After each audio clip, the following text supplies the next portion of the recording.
Às 23 horas e 40 minutos, o Titanic colidiu com um iceberg no Oceano Atlântico Norte. Muitos artefatos foram encontrados e restaurados, como partes do navio, joias e pratos de jantar, entre outros. Demorou aproximadamente 3 horas para que o navio fosse completamente submerso na água gelada e remota.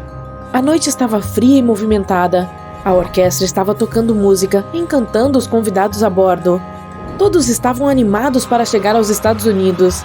Ainda era considerado uma façanha incrível para um navio atravessar o Atlântico em 1912. Mas, com o passar do dia, havia uma atmosfera de desgraça iminente para o capitão e sua tripulação. No entanto, ninguém mais sentiu isso. Parecia para eles que nada poderia dar errado, e essa seria apenas mais uma noite normal.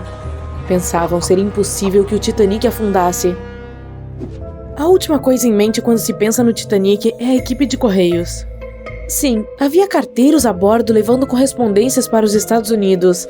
Pode parecer um trabalho bastante mundano, mas o teste para ser aceito como carteiro a bordo era muito difícil, e apenas alguns dos principais candidatos se qualificaram, e esses poucos seriam pré-selecionados e aceitos. John Starr March, um americano, foi um desses carteiros, ganhando entre $1.000 e $1.500 por ano trabalhando no Titanic. Em 1912, isso era considerado muito dinheiro. Eles não faziam parte oficialmente da tripulação do navio, já que a tripulação de correio foi colocada perto dos aposentos da terceira classe. Mas, dada sua influência e resistência, acabaram sendo movidos e receberam uma área de jantar privada. Marty aceitou esse emprego porque precisava do dinheiro para sustentar sua família. Ele encontrou uma maneira perfeita de ganhar muito dinheiro trabalhando em um grande navio, viajando pelo oceano. Ele tinha 51 anos na época e vinha de Nova Jersey. Infelizmente, estava a bordo quando o navio afundou e não sobreviveu. Mas foi recuperado um relógio de bolso, que nos dá uma pequena visão do que aconteceu naquela noite fatídica.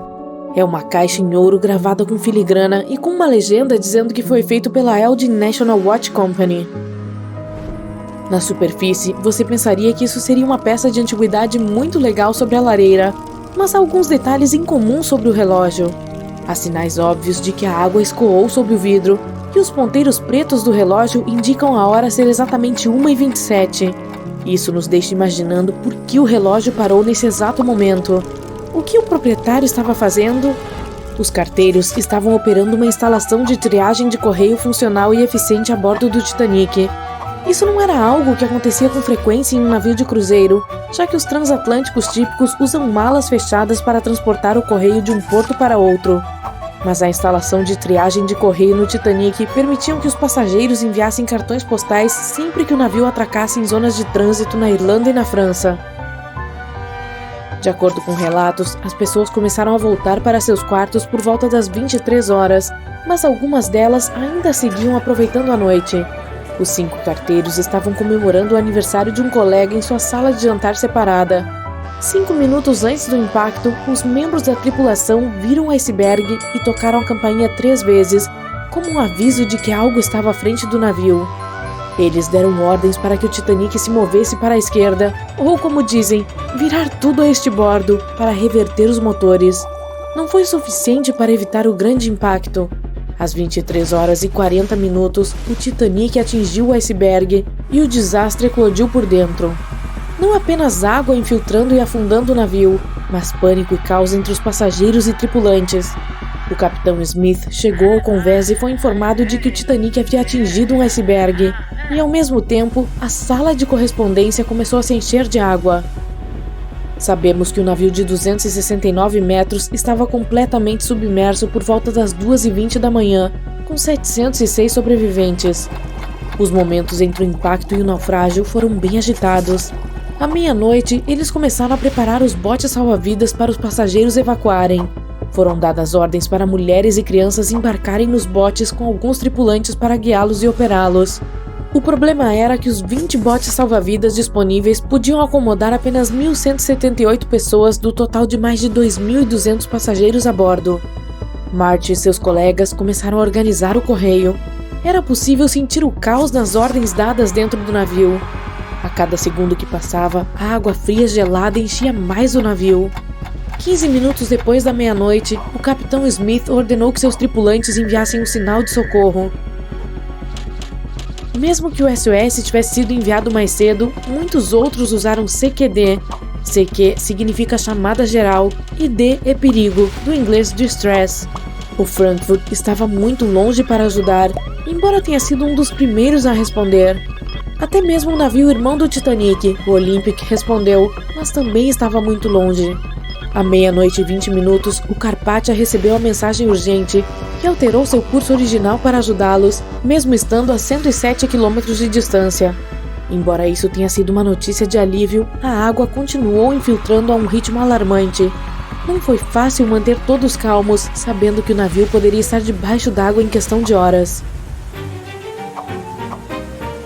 Neste ponto, muitos passageiros já estavam a bordo dos botes salva-vidas esperando para descer na água. Os músicos a bordo começaram a tocar para aqueles que ainda esperavam. No começo, eles estavam tocando no lounge de primeira classe e depois se mudaram para o convés. Existe uma polêmica sobre por quanto tempo eles seguiram tocando e qual música. Nenhum dos músicos sobreviveu.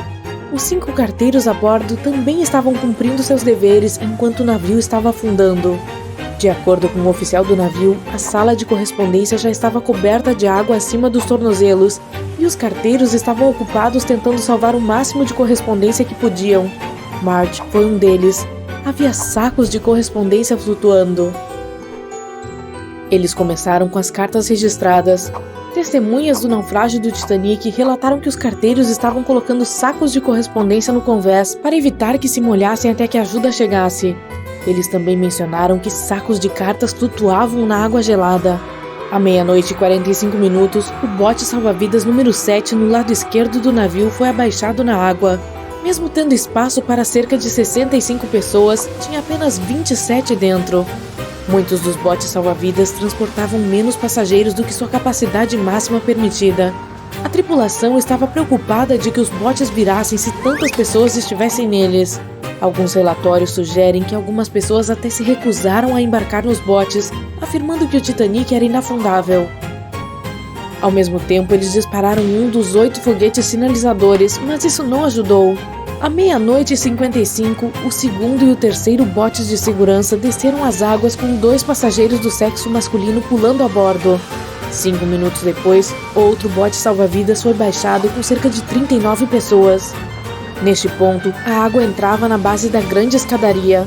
Nos próximos 20 minutos, mais botes de segurança foram abaixados, a maioria deles com espaço para mais passageiros, ainda sem ajuda. O Carpathia ainda estava a caminho. O pânico e a tensão estavam aumentando. Havia muita raiva entre as pessoas que foram deixadas para trás. Por volta da 1:30 da manhã, as coisas estavam ficando fora de controle. O embarque organizado de passageiros para os botes salva-vidas parou. O relógio de Marge parou 3 minutos antes, o que pode significar que ele fazia parte da briga entre tripulantes e passageiros. Demorou 3 horas para o Carpathia chegar. Marge não estava entre os sobreviventes. Seu relógio provou ser uma das descobertas essenciais perdidas nos destroços do Titanic. Posteriormente, foi devolvido às 2 filhas de Marge e agora está em uma das coleções do Museu Nacional dos Correios. Marge era um homem que fazia o que tinha que fazer nas piores circunstâncias. O tempo era uma mercadoria preciosa para as pessoas a bordo do navio, e este relógio provou ser valioso para aprender mais sobre as histórias trágicas, mas inspiradoras do Titanic.